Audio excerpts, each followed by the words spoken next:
Hello lovely viewers, আসসালামু আলাইকুম। এইচে kitchen চ্যানেলে আজকে আরও একটি নতুন রেসিপি দেখার জন্য সবাইকে ওয়েলকাম জানাচ্ছি।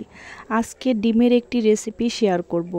এই রেসিপিটি বাসায় একবার তৈরি করলে ছোট থেকে বড় সবাই অনেক পছন্দ করবে। তো চলুন রেসিপিটি দেখে নিচ্ছি। আজকের রেসিপির জন্য আমি বাটিতে 3টা মুরগির ডিম ভেঙে নিয়েছি। এখন ডিমটাকে ফেটিয়ে নিব। তার জন্য প্রথমে দিয়ে দিচ্ছি একটি পেঁয়াজ কুচি, 4টি কাঁচামরিচ কুচি, সামান্য টমেটো কুচি। ঝালটা আপনারা আপনাদের পরিমাণ মতো দিয়ে দিবেন। আমি সবগুলো দিয়ে দিচ্ছি।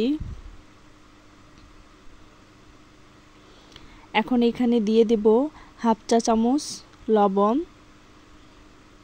সামান্য হলুদের গুঁড়ো দিয়ে দিচ্ছি।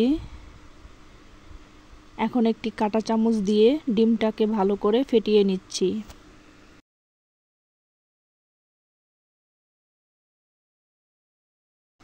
এই তো ডিমটা ভালো করে ফেটানো হয়ে গেছে। এখন ডিমটাকে এক সাইডে রেখে দেব। চুলায় একটি ফ্রাই প্যানে পরিমাণ মতো তেল দিয়ে তেলটাকে ভালো করে গরম করে নিয়েছি। এখন এখানে ডিম দিয়ে ডিমটা ভেজে নেব। আমি প্রথমে অর্ধেকটা ডিম দিয়ে দিচ্ছি, পুরোটাই দেব না। আমি ডিমটাকে দুবারে ভেজে নেব। তো এখন পুরো ফ্রাই প্যানে ডিমটাকে ছড়িয়ে দিচ্ছি।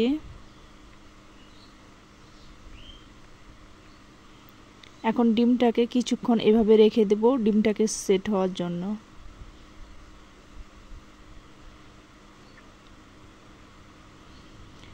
এখন ডিমটাকে উল্টে দিচ্ছি।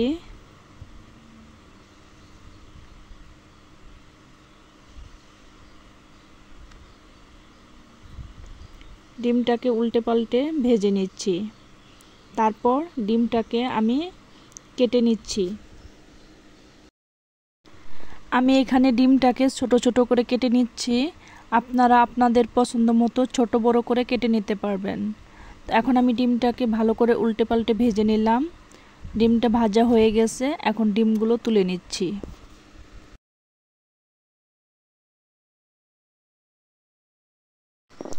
এখন এই তেলের মধ্যে বাকি অর্ধেক ডিমটুকু ভেজে নেব।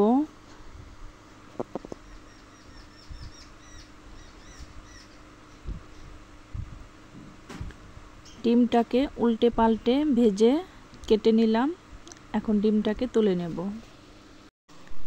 এখন এই ফ্রাই প্যানের মধ্যে আমি আরও 2 টেবিল চামচ তেল দিয়ে দিচ্ছি।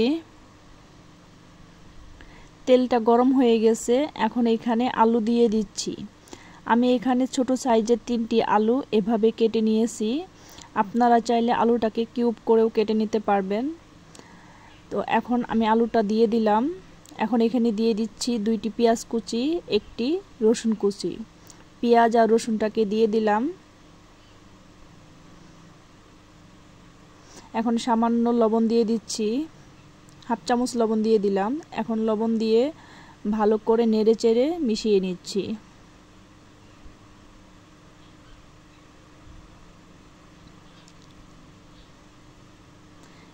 পেঁয়াজ আর আলু একসাথে দিলাম যাতে দুটো একসাথেই ভাজা হয়ে যায়। ভালো করে নেড়ে চেড়ে নিলাম। এখন ঢাকনা দিয়ে ঢেকে আলুটাকে লাল লাল করে ভেজে নেব।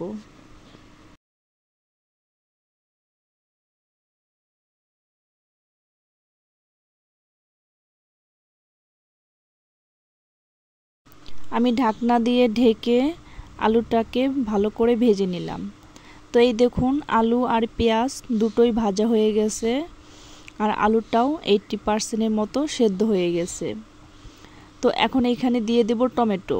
আমি এখানে বড় সাইজের একটি টমেটো এভাবে কিউব করে কেটে নিয়েছি। টমেটোটা দিয়ে ভালো করে নেড়ে চেড়ে দিচ্ছি।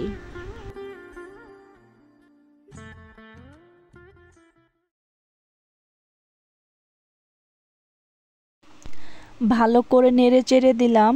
এখন এখানে মশলা অ্যাড করব। তার জন্য প্রথমে দিয়ে দিচ্ছি স্বাদ মতো লবণ, আর দিয়ে দিচ্ছি 1 চা চামচ মরিচের গুঁড়ো, হাফ চা চামচ হলুদের গুঁড়ো, হাফ চা চামচের চেয়ে একটু কম জিরার গুঁড়ো দিয়ে দিচ্ছি। এটাও হাফ চা চামচের কম ধনিয়ার গুঁড়া।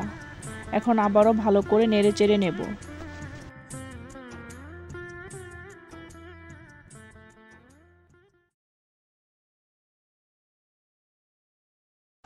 কিছুক্ষণ নেড়ে চেড়ে এভাবে কষিয়ে নিলাম। আরও ভালো করে কষানোর জন্য আমি এখন এখানে পানি দিয়ে দিচ্ছি। এখানে হাফ কাপ পানি দিয়ে দিলাম। এখন ভালো করে নেড়ে চেড়ে ঢাকনা দিয়ে ঢেকে আরও কিছুক্ষণ কষিয়ে নেব। পানি টেনে যাওয়া পর্যন্ত কষিয়ে নেব।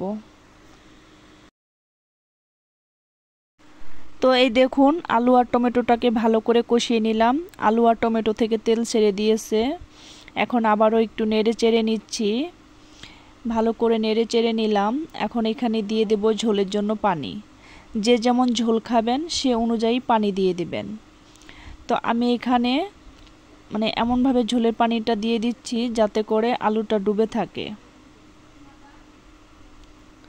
আমি এখানে 1.5 কাপ ঝোলের পানি দিয়ে দিলাম। এখন ভালো করে নেড়ে চেড়ে ঢাকনা দিয়ে ঢেকে একটা বলক তুলে নিচ্ছি। এই তো তরকারিটা বলক চলে আসছে।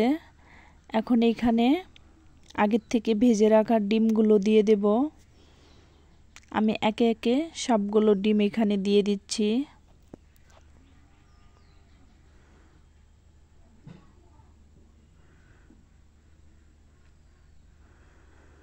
এখন এখানে 4টে কাঁচামরিচ মাঝখান থেকে ভেঙে দিয়ে দিচ্ছি। আর কিছু ধনিয়া পাতা কুচি উপর দিয়ে দিচ্ছি। এখন ঢাকনা দিয়ে ঢেকে মিডিয়াম আঁচে 5 মিনিট রান্না করব। ফিরে এলাম 5 মিনিট পর। তো এই দেখুন তরকারি রান্নাটা হয়ে গেছে। যে যেমন ঝোল খাবেন সে অনুযায়ী নামিয়ে নেবেন।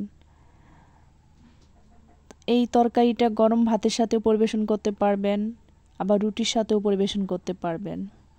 তো এখন আমি তরকারিটা চুলার থেকে নামিয়ে নেব। ভিডিওটি ভালো লাগলে লাইক কমেন্ট শেয়ার করবেন। আমার চ্যানেলটিকে সাবস্ক্রাইব করে চ্যানেলটির পাশেই থাকবেন। ধন্যবাদ সবাইকে এতক্ষণ আমার ভিডিওটি দেখার জন্য। আজকের মতো এখানেই বিদায় নিচ্ছি। আল্লাহ হাফেজ।